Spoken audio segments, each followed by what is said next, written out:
Om Sairam. Welcome to my channel. ఇవాళ మనం నిర్మల్ పట్టణానికి సమీపంలో ఉన్నటువంటి గండి రామన్న అనేటటువంటి ఒక ప్లేస్ ఉందండి. అక్కడ సాయిబాబా వారి దత్త సాయి మందిరం ఉంది. ఇవాళ అయితే సాయిబాబా వారి దర్శనానికి వచ్చాను. నాతో పాటు మీకు కూడా సాయిబాబా వారి దర్శనం చేయిద్దామని ఈ వీడియో చేస్తున్నాను. నాతో పాటు మీరు కూడా సాయిబాబా వారి దర్శనం చేసుకోండి. ఈ వీడియోలో మనం దత్త సాయి మందిరం గురించిన చాలా రకాల రహస్యాలు తెలుసుకుందామండి. త్రేతాయుగం నాటి శివలింగం అంటే స్వయంగా శ్రీరామచంద్రమూర్తి చేత ప్రతిష్ఠించబడినటువంటి శివలింగం ఇక్కడ గుహల్లో ఉందండి. అవన్నీ కూడా నేను మీకు ఈ వీడియోలో షేర్ చేస్తాను. ఇంకా చాలా అంటే చాలా రకాల రహస్యాలు ఈ టెంపుల్లో అయితే ఉన్నాయి. మనం అన్నీ కూడా ఈ వీడియోలో చూద్దాం. అయితే మనం గుడి లోపలికి ఎంటర్ అవ్వగానే ఇక్కడ నాగదేవత విగ్రహం ఉంటుందండి. ఇక్కడ చాలా సంవత్సరాల క్రిందటి పుట్ట అంటాం కదా, మనం నాగదేవత యొక్క పుట్ట ఉందండి. ఇక్కడ ఎప్పుడు కూడా పూజలు అవి జరుగుతూ ఉంటాయంట. ఇది చాలా అంటే చాలా పెద్ద చెట్టు అండి. ఈ వేప చెట్టు కింద ఇలా పుట్ట ఏర్పడింది. ఇంకా దానికి ఇలా వీళ్ళు చుట్టూ గోడలాగా కట్టేశారు. ఇక్కడ నాగదేవత యొక్క పూజలు అందుకుంటుందంట అండి. ఇది వచ్చేసి గోశాల అండి. హిందూ ధర్మంలో మనం గోవుని దేవతామూర్తిగా ఆరాధిస్తాం కదా. అయితే ఇక్కడ మనకి గోశాల కూడా దర్శనమిస్తుందండి. ఈ గోశాల కూడా చాలా అందంగా నిర్మించారు. మనకి ఇక్కడ కృష్ణ భగవానుడి దర్శనం కూడా చేసుకోవచ్చండి. అయితే ఇక్కడ 11 నుంచి 15 గోమాతలు ఉంటాయంటండి. వాటికి రోజు కూడా ఇలా పశుగ్రాసం అవి వేస్తారు కదా. వాటికి ఎవరైనా డోనర్స్ ఉంటే వాళ్ళు కూడా విరాళాలు ఇవ్వచ్చు. చూడండి, కృష్ణ భగవానుడు అందమైన గోవుతో చాలా అందంగా దర్శనమిస్తున్నాడు కదా.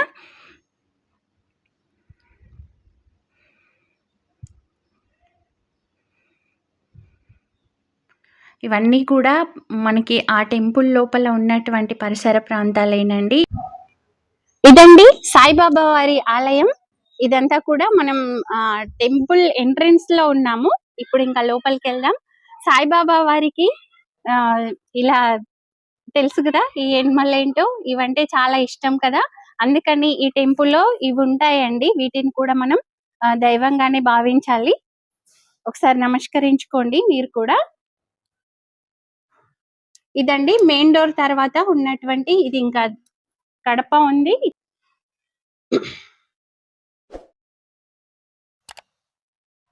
ఇక్కడ మనం టెంపుల్లోకి ఎంటర్ అవ్వగానే ఇక్కడ నందిని ఉంచారండి. దీనికి కూడా డైలీ పూజలు అవి చేస్తూ ఉంటారు.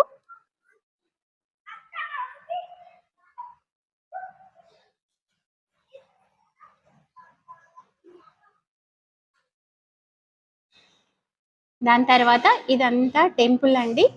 ఇక్కడ టికెట్ కౌంటర్ ఉంటుంది. ఇక్కడ మనం కావాల్సినటువంటి టికెట్స్ అంటే అర్చన, మనం ఏదైనా వెహికల్స్ అవి తెచ్చుకుంటే వాటికి పూజ చేయించుకోవడం, సత్యనారాయణ స్వామి వారి పూజ, అన్నదానం, మరేవైనా శుభకార్యాలకు కూడా ఇక్కడ టికెట్ తీసుకోవాల్సి ఉంటుందండి.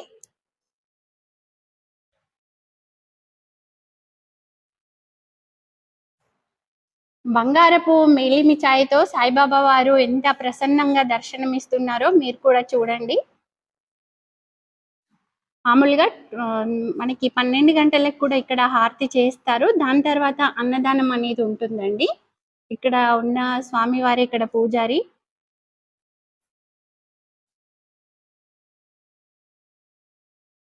ఇదంతా కూడా టెంపుల్ లోపలి భాగం అండి. మీరు ఇక్కడ చూసినట్టయితే ఇక్కడ మనకి సత్యనారాయణ వ్రతాలు అవి చేసుకుంటాం కదా, దానికి సంబంధించినటువంటి ఇక్కడ పీటలన్నీ కూడా ఉన్నాయండి.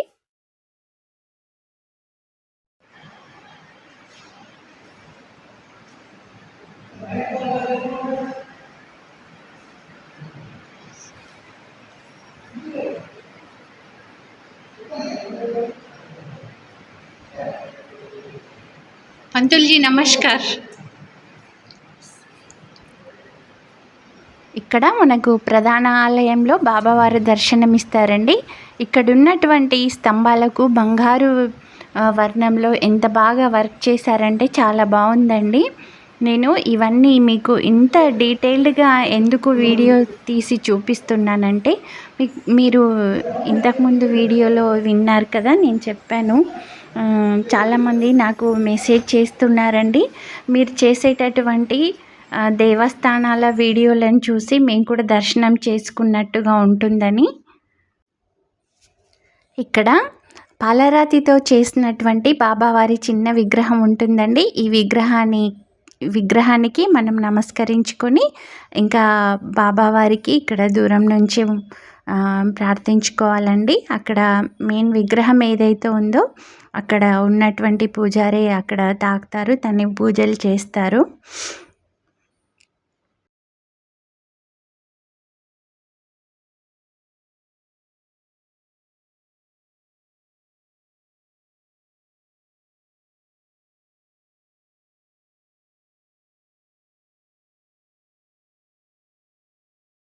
ఇంకా దేవుని ఆశీస్సుల వల్ల నేను మరెన్నో ఆలయాలను దర్శించుకోవాలి, మీ అందరికీ కూడా షేర్ చేయాలనే సంకల్పంతోనే ఉన్నానండి.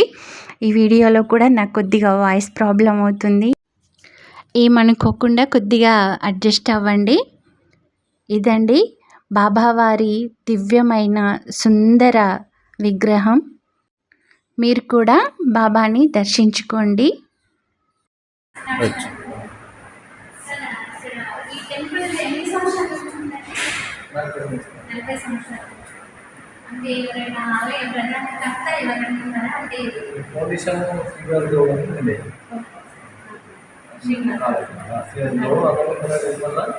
ఈ గడిన ప్రాంగణం నిర్మించింది దీన్ని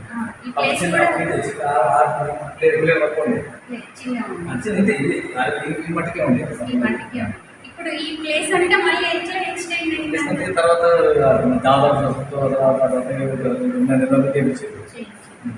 కంపెనీ వాళ్ళు అంటే ఇదంతా కూడా కమిటీ మెంబర్స్ భక్తులు అంటే డైలీ దర్శనానికి వస్తారా లేదంటే స్పెషల్ గురువారం స్పెషల్ ఉంటుంది. డైలీ మామూలుగా డైలీ పెళ్ళైనా అర్చన అది చేసుకుంటుంది, బర్త్డే అది ఇక్కడ ఫంక్షన్స్ అట్లా ఏమన్నా చేస్తారా? ఫంక్షన్ ఎక్కువ సత్యనారాయణ బాగుంది, అన్నప్రసాదం బాగా అవుతాయి, తొలితేరు నామకరణం అట్లాంటివన్నీ. బర్త్డే ఫంక్షన్ చిన్న చిన్న చేస్తుంది. ఇప్పుడు రాబోయేది గురు పౌర్ణమి, దానికి ఏమన్నా ఇక్కడ స్పెషల్? గురువారానికి ఇప్పుడు ఇక్కడ స్పెషల్ అంటే పాంప్లెంట్ 48 గంటలు బాబా సాయినామం ఉంటుంది, సాయినామస్మరణ ఉంటుంది. దాని తర్వాత పిల్లలు బాబా అభిషేకం, పాలకి అర్చన, తీర్థ ప్రసాదం, 12 గంటలకు అన్నదానం.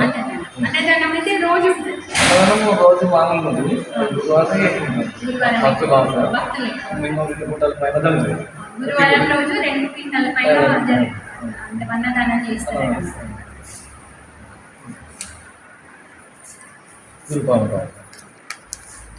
ఇదండి గురు పౌర్ణమి రోజున జరిగే మహోత్సవ వివరాలన్నీ కూడా దీంట్లో ఇచ్చారు.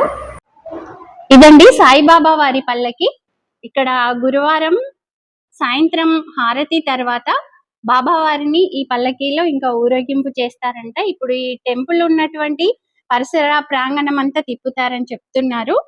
అయితే కోరిన కోరికలన్నీ కూడా ఈ పల్లకిని మోసిన వారికి నెరవేరుతాయని చెప్తున్నారండి. ఇక్కడ ఇంకొక సాయిబాబా వారి పటాన్ని ఉంచారండి, దీనికి కూడా నిత్య పూజలు అవి చేస్తూ ఉంటారట. మనకి ఈ టెంపుల్ అయితే చాలా అంటే చాలా నీట్ గా ఉందండి, ఎప్పటికప్పుడు వీళ్ళు క్లీన్ చేస్తూ ఉంటారు. అఖండ జ్యోతి ఇదిగో చూడండి, ఇది అఖండ జ్యోతి అండి. ఇది నిత్యము ఎప్పుడు కూడా వెలుగుతూనే ఉంటుంది. 1988 నుంచి ఇక్కడ ఉందంటండి. అంటే ఈ టెంపుల్ ఎప్పుడైతే స్టార్ట్ చేశారో అప్పటి నుంచి ఉందంట. ఈ అఖండ జ్యోతి అనేది నిత్యము ఎప్పుడు ఎనీ టైం వెలుగుతూనే ఉంటుందండి. మీరు కూడా ఒకసారి దర్శనం చేసుకోండి, అఖండ జ్యోతికి నమస్కరించుకోండి. ఇది టెంపుల్ కి లెఫ్ట్ సైడ్ అండి. ఇటు నుంచి ఇంకా దత్త మందిరానికి వెళ్లాల్సి ఉంటుంది మనం. ఇక్కడ కూడా అన్ని దేవతా విగ్రహాలను పైన వైపు ప్రతిష్ఠించారండి. ఇక్కడ శంకరుడు ఉన్నారు. ఇక్కడ వీళ్ళకి అఫీషియల్ గా అంటే ఇక్కడ సాయిబాబా వారి విగ్రహాన్ని ఉంచారు ఎంట్రన్స్ లో. ఇది ఆఫీస్ రూమ్ అంట అండి. బయట ప్రదేశం కూడా చాలా నీటుగా మంచి ప్రశాంతమైన వాతావరణం ఉందండి. ఎక్కడ చూసినా పచ్చని గడ్డి, రకరకాల పూల మొక్కలతో ఆహ్లాదకరంగా ఉంది. అవును. ఇక్కడ చూడండి చావడి అని రాసి ఉందండి. మనకి షిరిడీలో ఉన్నట్టుగానే ఉంది. ఇది కట్టెతో ఉందా అన్నయ్య? లేదంటే సిమెంట్? ఇదైతే మనకి చూస్తున్నట్టయితే కట్టె అనుకుంటున్నాం కదా! ఇది సిమెంట్‌తో కట్టేసి ఇంకా మనకి కట్టెతో చేసినట్టుగా లుక్ ఇచ్చారు. చాలా బావుందండి. ఇక్కడ మనం చావడిలోకి ఎంటర్ అవుతున్నామండి. అయితే ఈ చావడిలో చాలా అద్భుతాలు ఉన్నాయంట. ఇంకా మనం చూసేద్దామండి. అంటే మనం కళ్ళతో నమ్మలేనటువంటి సాయిబాబా విగ్రహమూర్తులు ఉన్నాయని చెప్తున్నారు. ఇంకా నేనేం చెప్పనండి, మీరు ఒకసారి కళ్ళతో మీరే దర్శించుకోండి. బాబావారు మనకి ఎలా దర్శనమిస్తున్నారని. ఇది కొద్దిగా లైటింగ్ వల్ల ఇది సరిగ్గా రాలేదండి. ఇక్కడైతే బాబావారి పటం ఉందండి. ఇక్కడ చూడండి, మనం అనుకున్న అద్భుతం ఏమనుకున్నామో అదండి. రియల్గా చెప్పాలంటే బాబావారు ఇక్కడ ఉయ్యాల్లో ఇలా పడుకున్నట్టుగానే కనిపిస్తుందండి. ఇదైతే మైనంతో చేసినటువంటి విగ్రహం అంట. మనం దగ్గర నుంచి కళ్ళలో చూస్తూ ఉంటే జీవం ఉన్నట్టుగానే ఉందండి. నేను ఇక్కడ అంటే స్ట్రైట్‌గా చూస్తున్నాను కదా, అక్కడ బాబావారు ఉన్నారేమో అన్న ఫీలింగే వస్తుందండి. అయితే ఈ చావడి ఏరియా అయితే చాలా అంటే చాలా అందంగా వీళ్ళు ఇక్కడ రూపుదిద్దారండి. ఇక్కడ ఇంకొక విగ్రహం చూడండి. బాబావారు అక్కడ ఆసీనమై ఉన్నారు. మనం బాబావారిని ఇలా చూస్తున్నాం అన్నట్టుగానే ఉందండి. మైనంతో చేసింది కదా, అలా రియల్గా ఉన్నట్టుగానే ఉంది. ఇదండి, మనం ఇప్పుడు దత్త మందిరానికి వచ్చాము. ఇదంతా కూడా దత్త మందిరానికి వెళ్ళేటటువంటి దారండి.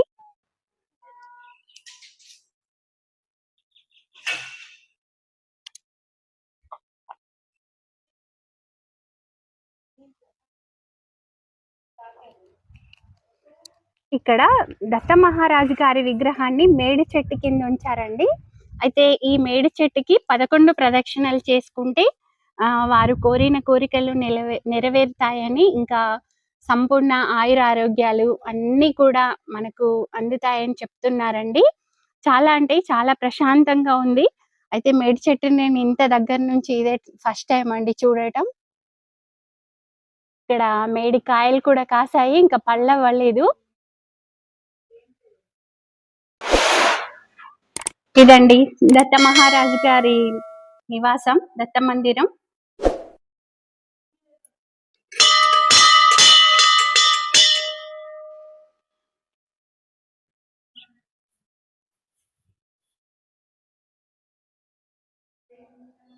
ఈ గోడలకంతా కూడా చందూరం కలర్ అంటారు కదా, ఆ కలర్ తో వేశారండి.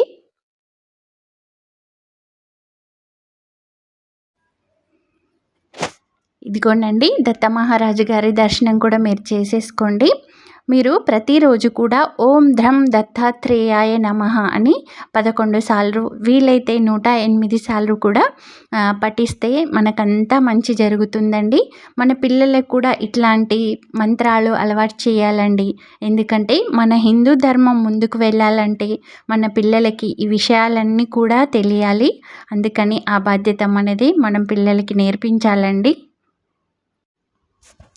ఇక ఇది ద్వారకామాయి అండి. అక్కడ షిరిడి నుంచి తెచ్చినటువంటి హోమంలోని మంట ఉంటుంది కదా, దాన్ని ఇక్కడ ఈ ఆలయం ప్రతిష్ఠించినప్పుడు ఇక్కడ వేశారంటండి.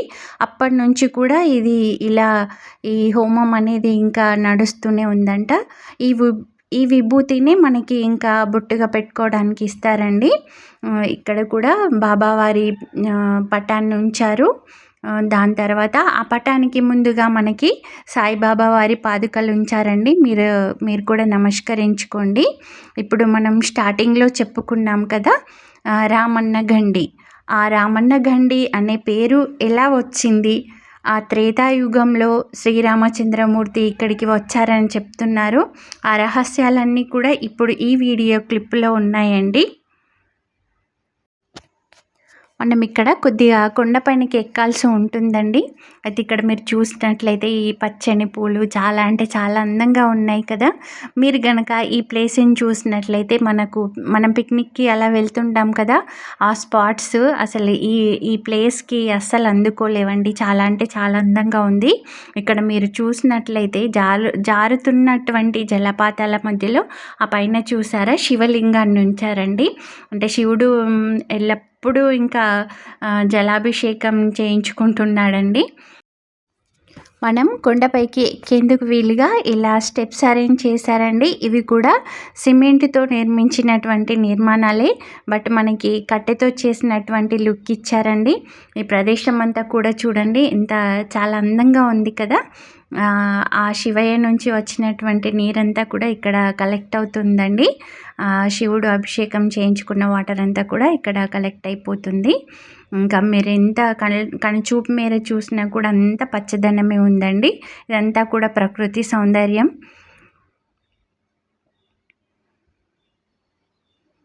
అయితే ఈ కొండపైన గుహ ఉందని చెప్తున్నారు. నేను కూడా ఇప్పటివరకు చూడలేదండి. ఇంకా మనం పైనకి ఎక్కేసి ఆ గుహలో ఉన్నటువంటి రహస్యాలేంటి అవన్నీ కూడా తెలుసుకుందాం. స్టెప్స్ అయితే చాలా బాగున్నాయండి. ఇట్లా రౌండ్‌గా కూడా మధ్యలో మనం స్టెప్స్ ఎక్కేటప్పుడు కూర్చోవడానికి కట్టెతో చేసినట్టుగా కట్టారు. చాలా అంటే చాలా అందంగా ఉన్నాయి. ఇలా మనకి మధ్యలో వాటర్ ట్యాప్స్ ఉన్నాయి. బాగున్నాయండి. అయితే ఈ కొండంతా కూడా పెద్ద పెద్ద రాళ్ళతో ఉందండి. ఇంకా మనం ఇప్పుడు స్టార్ట్ అవుతున్నాం కదా! ఏర్పడుతుంది.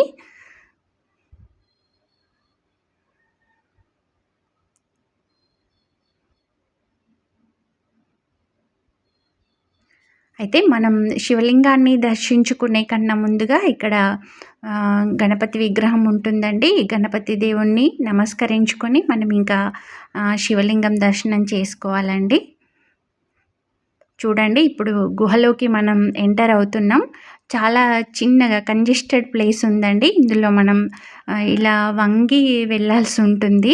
అయితే మనం ఇట్లా వెళ్తూ ఉంటే ఇటు రైట్ సైడ్‌న మనకి ఒక ఆంజనేయ స్వామివారి విగ్రహం ఉందండి. ఇక్కడ కూడా మామూలుగా సింధూరం ఎక్కించుకోవటం అట్లాంటివి చేస్తారంట. చూడండి ఎంత పెద్ద రాళ్ళున్నాయో కదా!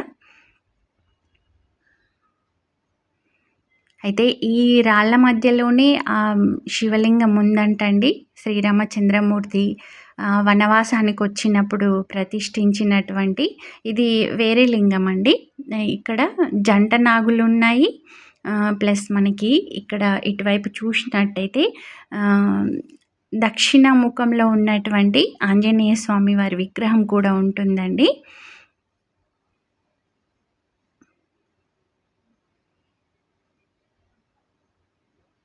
ఈ రాళ్ళన్నీ కూడా ఇలా పేర్చబడి ఉన్నాయి కదా! ఇప్పటివరకైతే ఆ రాళ్ళు పక్కకి జరగడం కానీ, ఎట్లాంటి ప్రమాదం జరిగింది ఎప్పుడు లేదంటండి. ఇదండి దక్షిణాముఖంలో ఉన్నటువంటి ఆంజనేయ స్వామి వారి విగ్రహం. ఇట్లా చాలా అరుదుగా ఉంటుందంట. చాలా మహిమగల విగ్రహం అని చెప్తున్నారు. ఇప్పుడిక మనకి శ్రీరామచంద్రమూర్తి అరణ్యవాసానికి వచ్చినప్పుడు త్రేతాయుగంలో ప్రతిష్ఠించినటువంటి శివలింగం తాను స్వయంగా పూజలు చేసుకున్నటువంటి శివలింగం అండి ఇదండి. నాకైతే మొత్తం గూస్ బంప్స్ వస్తున్నాయి ఇక్కడ చూస్తున్నట్లయితే. ఇంకా చాలా అంటే చాలా చిన్న ప్లేస్ ఉందండి. ఇంకా మనం లోపలికి వెళ్ళిపోదాం. రియల్గా చెప్పాలంటే మనం ఎన్నో జన్మల పుణ్యం చేసుకుంటే కానీ ఇప్పుడు ఈ శివలింగం దర్శనం మనకు దక్కదండి. చూడండి ఎంత ప్రసన్నంగా ఉందో కదా! ఇక్కడ మళ్ళీ ఈ చిన్న చిన్న విగ్రహాలు కూడా ఆ టైంలో పెట్టినవే అంటండి. అయితే మనం ఈ శివలింగానికి కూడా ఇక్కడ అభిషేకాలు అవి జరుగుతాయంటండి. దాని తర్వాత ఇక్కడ మనకి ఇంకా లోపలికని చిన్న ప్లేస్ ఉందండి. నేను కెమెరా ఎక్కడి వరకు వెళ్తే అక్కడి వరకైతే మీకు చూపిస్తాను. ఇక్కడ చూస్తున్నారు కదా! ఈ లోపలి ప్రదేశంలో అప్పటి మునులు ఇక్కడ తపస్సు చేసుకున్న ప్లేస్ అంటండి. ఆ ప్లేస్ ఇప్పటికీ అలానే ఉంది. ఇదంతా కూడా త్రేతాయుగం నాటి ప్లేసే అండి. ఇదండి మనకు ఈ ప్లేస్కి రామన్న గండి అని ఎందుకు వచ్చిందో పేరు, ఆ డీటెయిల్స్ అండి. ఇప్పుడు మనం పైనుంచి చూసినట్లయితే బాబావారి ఆలయం, ఆ పరిసర ప్రాంగణం అంతా కూడా చాలా అంటే చాలా అందంగా ఉంది కదా. చాలా ప్రశాంతమైన వాతావరణంలో ఉంటుందండి. మనం ఇంకా చాలా ప్లేసెస్ చూడాలి. ఇవన్నీ కూడా మామూలుగా పార్క్ లాగా ఆ లుక్ రావటానికి ఇక్కడ అన్నీ కూడా చెట్లు పెట్టారు. రకరకాల మొక్కలు ఉన్నాయండి. మనం ఎప్పుడు చూడని మొక్కలు కూడా ఇక్కడ ఉన్నాయి.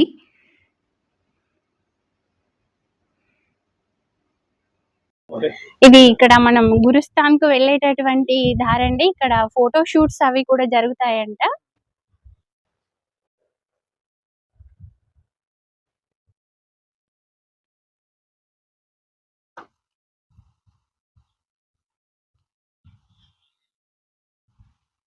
ఇదంతా కూడా చాలా పెద్ద ఏరియా అండి. ఇదంతా నేను మీకు డీటెయిల్డ్‌గా ఈ వీడియోలో తీయాలంటే ఒక 2-3 అవర్స్ పడుతుంది. బట్ మెయిన్ ప్లేసెస్ అయితే కంపల్సరీగా మీకు ఈ వీడియోలో షేర్ చేస్తున్నాను. ఇదంతా కూడా మనం మామూలుగా పిక్నిక్ అలా పిల్లలతో వచ్చి స్పెండ్ చేసే ప్లేస్ అండి. చాలా బాగుంది. ఎక్కడికక్కడ కూడా బెంచెస్ అవి ఉంచారు. పిల్లలు ఆడుకోవడానికి కూడా ఉన్నాయి. ఇది బాబావారి నందదీప్ ప్లేస్ అంట అండి. అంటే దీపం ఎప్పుడు కూడా వెలుగుతూనే ఉంటుందంట. ఇప్పుడు ఇక్కడ మనం చూస్తున్నాం కదా, ఇందులో దీపం ఉందంటండి. అది ఎప్పుడు వెలుగుతూనే ఉంటుందంట.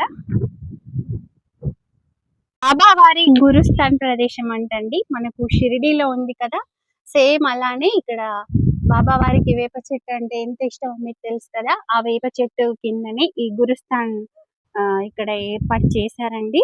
బాబావారి ముందు శివలింగం ఉంది, ఇంకా నంది విగ్రహాలను కూడా ఉంచారండి. ఇక్కడ ఆంజనేయ స్వామి వారి చాలా ఎత్తైన విగ్రహం ఉందండి. ఇప్పుడు మనం ఆ విగ్రహం దర్శనం కూడా చేసేసుకుందాం.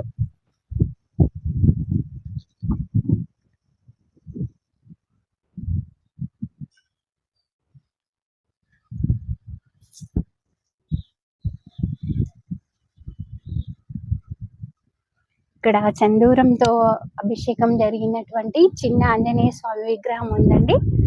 దాని తర్వాత మనం పెద్ద విగ్రహం దర్శనం చేసేసుకుందాం. ఈ విగ్రహం వచ్చేసి 21 అడుగులు హైట్ ఉంటుందంటండి. ఇక్కడ బాబావారు అన్నం వండుతున్నట్టుగా ఇక్కడ విగ్రహాలను ఉంచారండి. ఇక్కడ మళ్ళీ దాని పక్కన శ్వేతవర్ణంలో వస్త్రాలు ధరించినటువంటి బాబావారి ఇంకొక విగ్రహాన్ని ఉంచారు. ఇదంతా కూడా చాలా బ్యూటిఫుల్ ప్లేస్ అండి. పైనంతా కూడా చెట్లు అట్లాంటివి ఉన్నాయి. ఇదంతా మళ్ళీ ఇదంతా వీళ్ళు నిర్మించినటువంటి ఏరియా అండి. అయితే మనం కొండపైన గుహలో చూసాం కదా, త్రేతాయుగంలో శ్రీరామచంద్రమూర్తి అరణ్యవాసానికి వచ్చినప్పుడు ఇంకా శివలింగాన్ని ప్రతిష్ఠించినటువంటి దృశ్యాలు, అందులో మునులు తపస్సు చేసినటువంటి దృశ్యాలన్నీ కూడా ఇక్కడ ఉంచారు. ఇక్కడ చూడండి, సాయిబాబా వారు మనందరికీ కూడా జలాన్ని ప్రసాదిస్తున్నారండి. ఇది ఇంకా మనం తీర్థంలా సేవించాల్సిందే. ఎంత అందంగా ఉందో కదా ఈ విగ్రహం.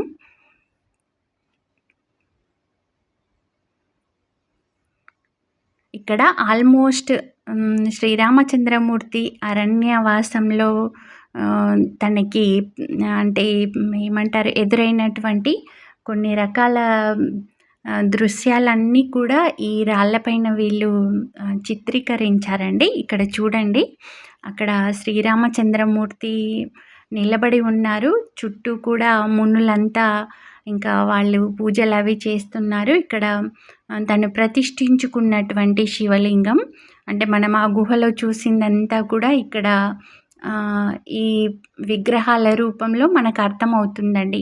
మీరు మామూలుగా ఇక్కడ చూసినట్లయితే అక్కడ ఏదో శివలింగాన్ని ఉంచారు, శ్రీరామచంద్రమూర్తి నిలబడ్డాడు, చుట్టూ వీళ్ళు ఋషులు ఉన్నారు అనుకుంటారు.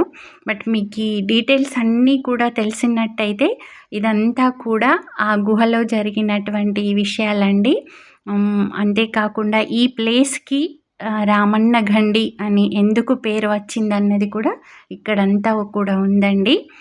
చాలామందికి తెలీదు గండి రామన్న అంటారు ఎందుకు ఇట్లాంటి పేరు వచ్చిందని. నేను కూడా ఇవాళే తెలుసుకున్నాను. నాకు తెలిసిన డీటెయిల్స్ అన్నీ కూడా నేను మీకు ఈ వీడియోలో షేర్ చేశానండి. మీరు కూడా తప్పకుండా బాబావారి దర్శనం చేసుకొని బాబావారి ఆశీర్వచనాలను పొందుతారని కోరుకుంటున్నాను. మీకు గనక ఈ వీడియో నచ్చినట్లయితే లైక్ చేయండి. మీ ఫ్రెండ్స్కి రిలేటివ్స్కి అందరికీ షేర్ చేయండి. వారు కూడా ఈ వీడియో ద్వారా దర్శనం చేసుకుంటారండి. నా ఛానల్ని ఎవరైనా సబ్స్క్రైబ్ చేసుకొని వాళ్ళు ఉంటే వెంటనే సబ్స్క్రైబ్ చేసుకోండి. Thanks for watching. Om Sairam.